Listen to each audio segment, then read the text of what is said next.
அனைவருக்கும் வணக்கம். இப்போ நம்ம என்ன வீடியோ பார்க்க போறோம் அப்படின்னு சொல்லி பார்த்தீங்கன்னா, ரீசெண்டாக நம்ம 9th ஸ்டாண்டர்ட் புக் தான் ஸ்டார்டிங்லேருந்து பார்த்துட்டு இருக்கோம். அதில் ஃபர்ஸ்ட் யூனிட்ல ஃபுல்லாக முடிச்சிட்டோம். செகண்ட் யூனிட்டும் எல்லாமே முடிச்சிட்டோம். செகண்ட் யூனிட்ல என்ன கொடுத்துருக்காங்க அப்படின்னு சொல்லி பார்த்தீங்கன்னா பார்க்கலாம் வாங்க. இந்த நீரின்றி அமையாது உலகு அப்படின்னு சொல்லிட்டு ஒரு லெசன் இருக்கு பார்த்தீங்களா. இந்த லெசன் கம்ப்ளீட் பண்ணிட்டேன். இதோட வீடியோட லிங்க் உங்களுக்கு டிஸ்கிரிப்ஷன்ல கொடுக்குறேன்.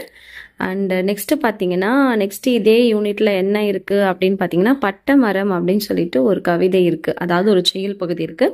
இதுவும் கம்ப்ளீட் பண்ணிட்டோம். நெக்ஸ்ட் என்ன கொடுத்துருக்காங்கன்னா, இந்த யூனிட்ல பெரிய புராணம் சொல்லிட்டு கொடுத்துருக்காங்க. இந்த பெரிய புராணமும் கம்ப்ளீட் பண்ணியாச்சு. இதோட வீடியோவும் லிங்க் கொடுக்குறேன்.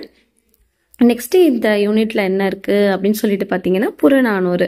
இந்த புறநானூறு இப்போ ரீசெண்டாக தான் போட்டோம். அண்ட் இந்த யூனிட்ல பெண்டிங் இருக்க லெசன் என்ன அப்படின்னு சொல்லி பார்த்தீங்கன்னா, இந்த தண்ணீர் அப்படின்ற ஒரு கதை தான். இந்த கதையுடைய ஒரு ஷார்ட் ஃபார்மை நான் சொல்லிடுறேன். இந்த கதைக்குள்ள என்ன இருக்கு அப்படின்றத சொல்லிட்டு அதுக்கப்புறமா இந்த கதைக்குள்ள போகலாம். முதல்ல இந்த கதையுடைய ஆசிரியர் யாரு அப்படின்னு சொல்லி பார்த்தீங்கன்னா, கந்தர்வன் அப்படின்றதான் இந்த கதையுடைய ஆசிரியர்.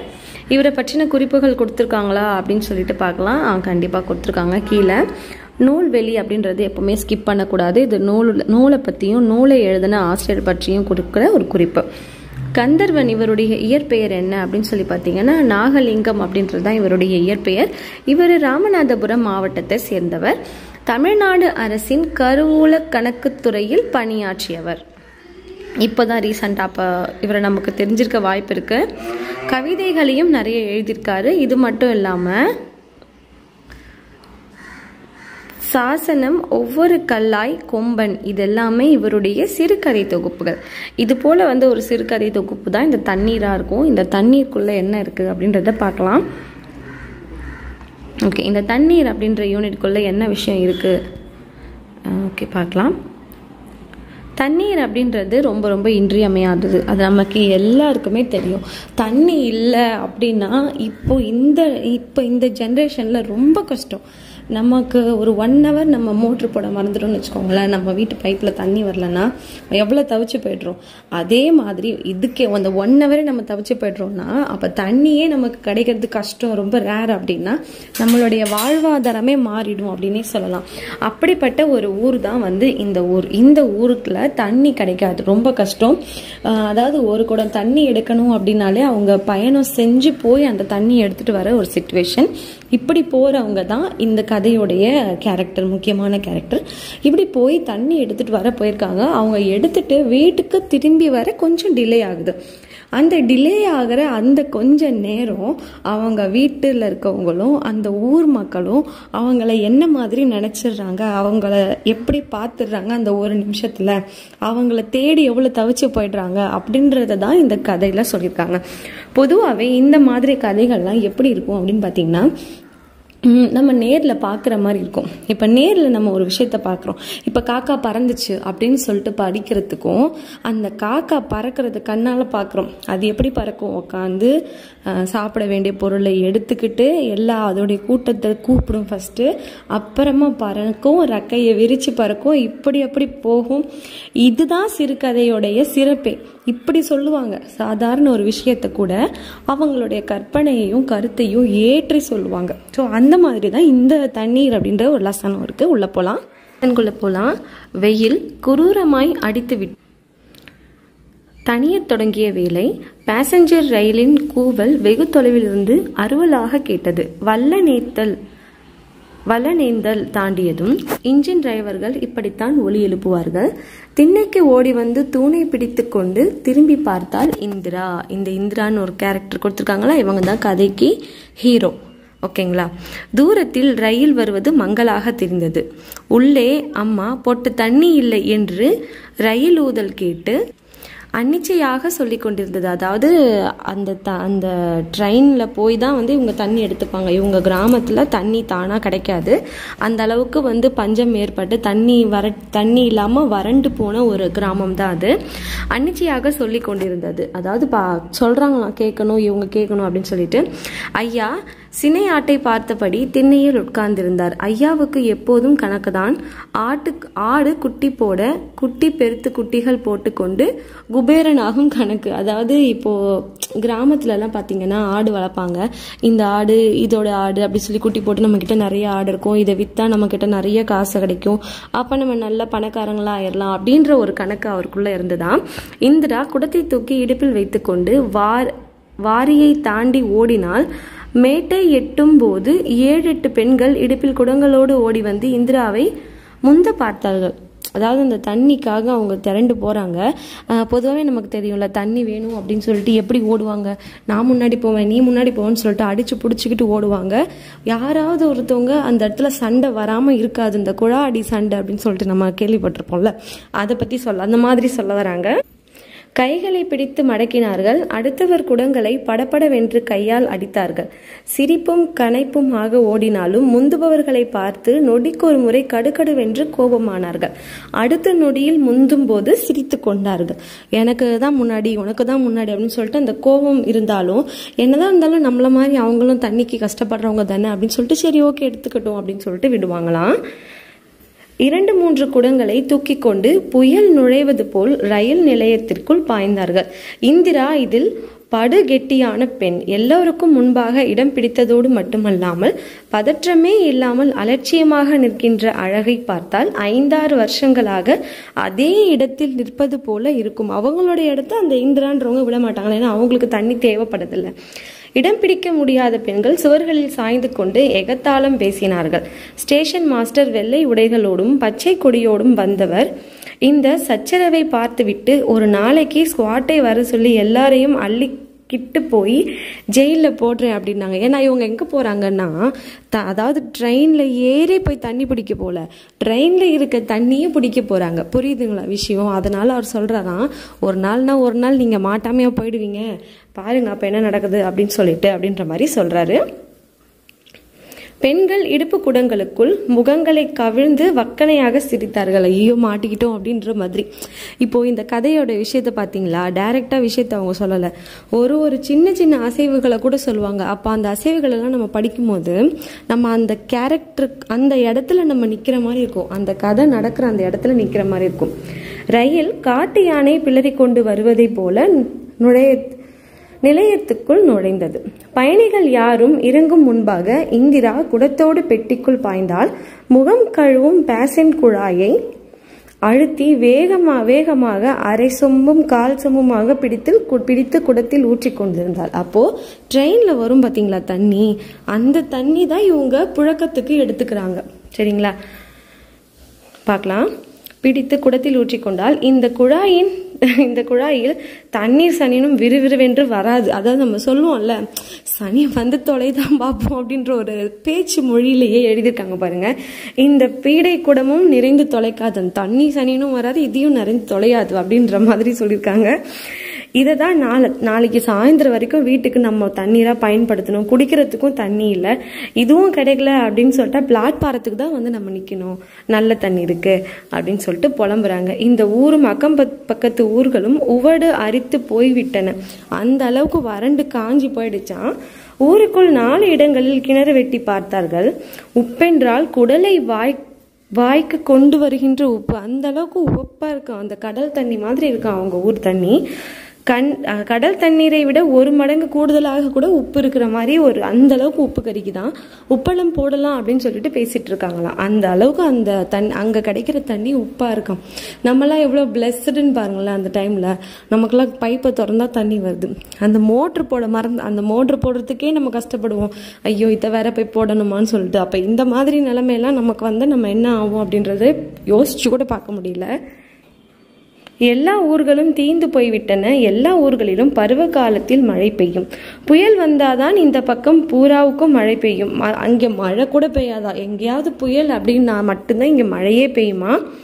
பேஞ்சா எப்படி பெய்யுது? மழை பெய்வதில்லை. அப்படியே பெஞ்சாலும் பேய் மழையாக பெஞ்சிடும். எப்படின்னா கண்மாய் ஊருணி எல்லாம் உடைப்பெடுத்து வெள்ளம் போய் 3ஆம் நாள் மறுபடி நீரில்லா பூமியாக தான் கிடைக்கும். ஆகாயத்துக்கும் பூமிக்கும் இந்த ஊர் பக்கம் நிரந்தர பகை அப்படின்னு சொல்கிறாங்க.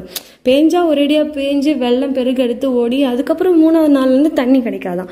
அவ்வளோதான் மழை பெஞ்சா கூட எவ்வளோ பக்கெட்லன்னு சொல்லிட்டு அவங்களோட காலத்துக்கு தண்ணி வெட்டி வச்சுப்பாங்க. ஐயா காலத்தில் உலகம்மாள் கோயில் கிணறு மட்டும் நல்ல தண்ணீர் கிணறாக இருந்தது. அவங்க அப்பா காலத்தை சொல்றாங்க. ஏற்றம் வைத்து அதிகாலை முதல் டின் கட்டி 4-5 இளவட்டங்கள் இறைத்து கொண்டே இருந்தார்கள். பெண்கள் தலையில் ஒரு குடம் இடுப்பில் ஒரு குடம் என்று எடுத்து வந்தார்கள். ஜனங்கள் இலுப்பை மரத்துக்காய் கண்மாய் கரம்பை என்று தலை தேய்த்து ஜன்னி வர மாதிரி சுகமாய் குளித்தார்கள். அந்த அளவுக்கு நல்லா இருந்திருக்கா அவங்க அப்பா காலத்துல. இப்பதான் தண்ணி வரதில்லை அப்படின்றத சொல்றாங்க. சனிக்கிழமைகளில் வானவில்லாக எண்ணெயும் வாசனையாய் சீகக்காயும் மிதக்கும். நந்தவனத்துக்கு பாயும் தண்ணீரில். இப்போது எல்லாமே பூண்டற்று போய்விட்டது.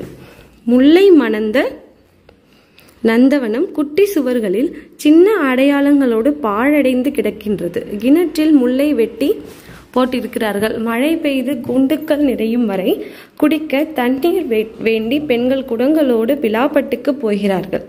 அந்த அளவுக்கு அவங்களோட நிலைமை மோசமா இருக்கான். 3 மைல் தூரம் நடக்க வேண்டும் பிலாப்பட்டிற்கு. அப்போ பிலாப்பட்டு அப்படின்றது ஒரு ஊர். அங்க எப்படி போனோம்னா 3 மைல் தூரம், அதாவது 3 கிலோமீட்டர் கிட்ட நடக்கணுமா. ஊருணிக்கு பக்கமாயிருக்கிறது அந்த நல்ல தண்ணீர் கிணறு. ஊரத்தான் இறைக்க வேண்டும். மதியம் வரை பிலாப்பட்டி ஜனம் மட்டும்தான் இறைச்சிக்கும். மதியத்துக்கு அப்புறமா தான் அடுத்தவங்களுக்கு வேணும்னா எடுத்துக்கோங்க அப்படின்ற மாதிரி கொடுப்பாங்களா. அதையும் அவங்க 3 கிலோமீட்டர் வரைக்கும் தூக்கிட்டு வந்து சிந்தி எடுத்துட்டு வரதுலே பாதி ஆயிருமா, பாதி காலி ஆயிருமா. வீட்டுக்கு வரத்துக்கு சாயந்தரமே ஆயிடும் அப்படின்ற மாதிரி சொல்றாங்க. ஆனால் இந்த பிலாப்பட்டிலேருந்து தண்ணி எடுத்துகிட்டு வர்றதை தினமும் அவங்க அம்மா தான் செஞ்சுட்டு இருந்தாங்களாம். அவங்க அம்மாவுக்கு வந்து இப்போ சடனாக உடம்பு சரியில்லாமல் ஆயிடுச்சா. 4 மாதத்துக்கு முன்னாடி தான் ரயில் நிலையத்திற்கு 4 மாசமாக தான் வந்து அவங்களுக்கு உடம்பு சரியில்லாமல் வயிற்றுல ஏதோ கட்டி வந்து அவங்களுக்கு உடம்பு சரியில்லாமல் ஆயிடுச்சான். அதுலேருந்து தான் இவங்க இந்த ட்ரெயினில் போய் தண்ணி எடுத்துகிட்டு வர நிலைமை ஆயிடுச்சான். 3 மணி ரயிலுக்கு மதியம் 12க்கே பெண்கள் எல்லாம் வந்து நின்றுடுவாங்களாம். இந்திரா இந்த நேரங்களில் அதிக கனவு கண்டாள். அதாவது இவங்க கனவு பாருங்க, இந்த மாதிரி பொதுவாக பெண்களுடைய கனவு, இந்த மாதிரி கஷ்டப்படுற பெண்களுடைய கனவு எப்படி இருக்கும்னா, அதை தான் இவங்களும் கொடுத்துருக்காங்க. யாராவது ஊரில் இருக்கவங்களுக்கு தான் கல்யாணம் பண்ணி நம்ம போயிடணும், அதாவது பைப்பை திறந்தா தண்ணி வர மாதிரி இந்த தண்ணிக்கு கஷ்டமே படாத ஒரு ஊரால தான் நம்ம கல்யாணம் பண்ணிக்கணும். இந்த மாதிரி கிராமத்து ஆளுங்களை கல்யாணம் பண்ணிட்டு நம்ம கஷ்டப்படவே கூடாது. விடிய கால் வலியோடு நம்ம வந்து தண்ணி எடுக்கிற நிலைமை நமக்கு வந்துடக்கூடாது அப்படின்ற மாதிரி சொல்லியிருக்காங்க. இந்திரா மாதிரி அமைதியாக மற்ற பெண்கள் கனவு காணாமல் இடம் பிடிக்க அடிதடி சண்டைகளை இறங்குவதையும் ரயில் நிலைமை அவர்கள் ஆதிக்கத்துக்கு போய் கொண்டிருந்ததையும் ஸ்டேஷன் மாஸ்டர் விரும்பவில்லை. பொதுவாகவே அவங்களுக்கு அதெல்லாம் பிடிக்காதுல்ல. இப்போ சாதாரணமாக போயிட்டு வர ஒரு இடம் எப்படி இருக்கு, அடிதடி சண்டையோடு போயிட்டு வர இடம் இருக்கு. இதுக்கெல்லாம் காரணம் என்னன்னா, இவங்க தண்ணி பிடிக்க வர்றது தான் வந்து இந்த சண்டையே தூண்டுற மாதிரி ஒரு காரணமாக இருக்கு. அதனால அவர் என்ன பண்ணாரு, எல்லாரையும் திட்டி அதை விரட்டி விட பார்த்துட்டு இருக்காரு. அதுக்கு மேலே சண்டை போயிட்டே தான் இருக்கான். ஆனாலும் தண்ணி வந்து பிடிச்ச மாதிரி இல்லையா. இந்திரா உள்ளங்கையை இன்னும் அழுத்தி கொண்டிருந்தாள். தண்ணீர் சன்னமாக வந்தது குழாயில். பாதி குடம் கூட நிறையவில்லை. இன்ஜினில் இருந்து ஊதல் ஒலி. அம்மா சொட்டு தண்ணி இல்லை என முணங்கியது ஞாபகத்துக்கு வந்துச்சா. அப்ப ட்ரெயினே கிளம்பிடுச்சு. இவங்க என்ன பண்ணுறாங்க, இன்னமும் அவங்களுக்கு குடமும் நிறையில ஒன்றும் நிறையில. இவங்க இறங்கவும் முடியாது. இறங்குனா அம்மா சொன்னது ஞாபகம் வருது. அவங்களுக்கு என்ன பண்ணுறதுன்னு தெரியலையே இப்போ அப்படின்னு சொல்லிட்டு இப்போ தான் ட்விஸ்டே இருக்குது. என்ன பண்ணிட்டாங்கன்னா, அந்த ட்ரெயினோடையே போயிட்டாங்களாம். இவங்க ட்ரெயினோட போயிட்டதுனால என்ன ஆச்சு, வீட்டுக்கு திரும்பலை அப்படின்றது எல்லாருக்கும் தெரிஞ்சிருச்சு. வீட்டுக்கு திரும்பலன்னு தெரிஞ்சோடனே அவங்களுக்கு என்ன ஆச்சோ ஏதோ ஆச்சோ, யாரு கூடயா போயிட்டாங்களா, இல்லை ஏதாவது அடிபட்டுச்சா, உடம்புக்கு ஏதாவது ஆயிடுச்சா அப்படின்னு சொல்லிட்டு ரொம்ப பதட்டத்தில் டைம் ஆயிடுச்சு, இன்னும் வரலையே, என்ன ஆச்சுன்னு சொல்லிட்டு எல்லாம் பதட்டத்தில் ஓடி போயிருக்காங்க ஸ்டேஷனில் ஓடி போய் பார்த்ததுக்கு அப்புறம் தான் தெரியுது. லேசான பதற்றத்துடன் வீடு வந்தவரிடம் அம்மா படபடவென்று சொன்னாள். ஓடுங்க, அந்த ரயிலை பிடிங்க, அதில் தான் வந்து போயிட்டாவ அப்படின்னு சொல்லிட்டு சொல்கிறாங்க. அண்ணன் வீடு, தம்பி வீடு, மச்சினன் வீடு, வீடுகளிலிருந்து எல்லா இடத்துலேருந்து ஆள் எல்லாம் வந்துட்டாங்க. நம்ம வீட்டில் ஒருத்தவங்களை காணணும்னு நம்ம என்ன பண்ணுவோம்? சும்மா உட்காந்துட்டு இருக்க மாட்டோம்ல, தேடுவோம், தீவிரமாக தேடுவோம். எங்கே போனாங்க, யார்கிட்ட அவங்கள பற்றி தெரியுன்றது விசாரிப்போம். அந்த மாதிரி எல்லா இடத்துலையும் போய் தேடி இருக்காங்க. பாசஞ்சர் ரயிலை பிடிப்பா, டிக்கெட் கொடுப்பதில் மும்மரமாக இருந்தார் கண்டக்டர். அவங்க ட்ரெயினில் போய் தேடி இருக்காங்க. அப்போது பொண்ணு ரயிலோடு போயிடுச்சின்னு நாங்கள் ஈரக்கொலையை பிடிச்சிக்கிட்டு கத்துறோம். சினுங்காமல் கேட்டுக்கிட்டு நிற்கிறாரு. டிரைவர்கிட்ட சொல்லுங்கள், வேகமாக ஓட்ட சொல்லுங்கள். என்ன இதெல்லாம் பற்றி தெரிய வேணாமா, வேகமாக போக சொல்லுங்கள் அப்படின்னு சொல்லிட்டு ஒரே கத்துறாங்க. இவர்கள் போய் சேர்ந்த போது ராமநாதபுரம் ரயில் நிலையத்தில் எறும்பு கூட இல்லை. ஸ்டேஷன் மாஸ்டரிலிருந்து ஒவ்வொருத்தவங்ககிட்டையும் விசாரிச்சிருக்காங்க, எங்கே நீங்கள் பார்த்தீங்களா அப்படின்னு சொல்லிட்டு. கூடத்தோட ஒரு பொண்ணு இறங்குச்சா அப்படின்னு சொல்லிட்டு பார்த்தா யாரும் பார்க்கல. அவங்க அந்த ட்ரெயின்லேயே போயிட்டாங்க.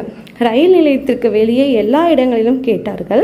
ராமநாதபுரம் வடக்கு தெருவில், அத்தை வண்டிக்கார தெருவில், சின்னம்மா வீடு, தெரிந்த வீடு அப்படின்னு சொல்லிட்டு எல்லா இடத்துலையும், பால் கடை, பழக்கடன் எல்லா இடத்துலையும் பாட்டு தேடி இருக்காங்க.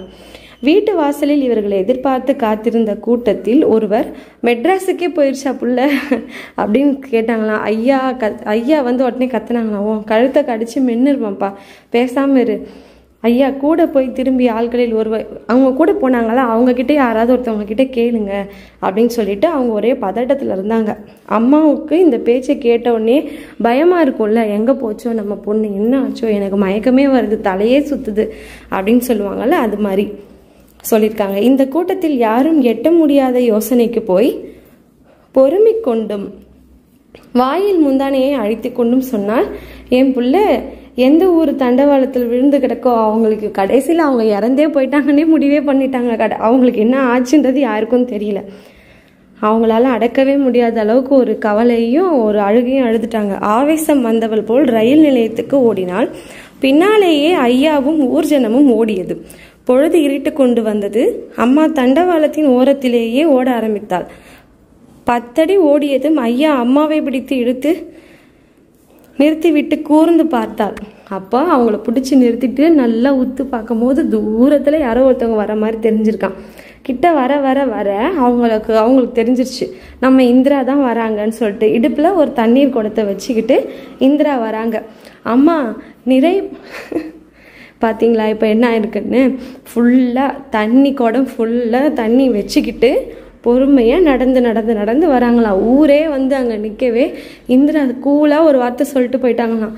ஆமாம், எங்கே போக சொல்கிறீங்க, நாளைக்கு தண்ணீர் குடிக்க எங்கே போகிறது, வாங்க அப்படின்னு சொல்லிட்டு சொல்லுவாங்கள்ல, அந்த மாதிரி ஊரே இவங்களுக்கு ஏதோ ஆயிடுச்சோ, எங்கேயோ போயிட்டாங்களோ அப்படின்னு சொல்லி பதட்டத்தில் இருக்கும்போது எந்த ஒரு ரியாக்ஷனும் இல்லாமல், நான் தண்ணி தான் எடுத்துகிட்டு வர போனேன், தண்ணி குடிக்க என்ன பண்ணுறது, வாங்க அப்படின்னு சொல்லிட்டு கூலாக எல்லாரையும் கூப்பிட்டு போனாங்களாம். ஸோ இதுலேருந்து என்ன தெரியுது, நம்ம இவ்வளோ நேரம் மூச்சு பிடிக்க கதை படித்தோம். ஒரே ஒரு விஷயந்தான், தண்ணீர் நம்ம எல்லாருக்கும் ரொம்ப முக்கியமான விஷயம். அது நமக்கு இப்போ ஈஸியாக கிடைக்குது. ஆனால் நமக்கு தெரியாமல் இந்த அளவுக்கு தண்ணிக்காக கஷ்டப்படுற மக்களும் இருக்காங்க அப்படின்றத தெரியப்படுத்துறதுக்கு தான் நமக்கு இந்த கதை. இப்போ இந்த ஸ்டோரி நல்லா இருந்தது, ரொம்ப நல்லா இருந்தது. இந்த ஸ்டோரி உங்களுக்கு பிடிச்சிருந்ததுன்னா லைக் பண்ணுங்கள், உங்கள் ஃப்ரெண்ட்ஸ் கூட மறக்காமல் ஷேர் பண்ணுங்கள்.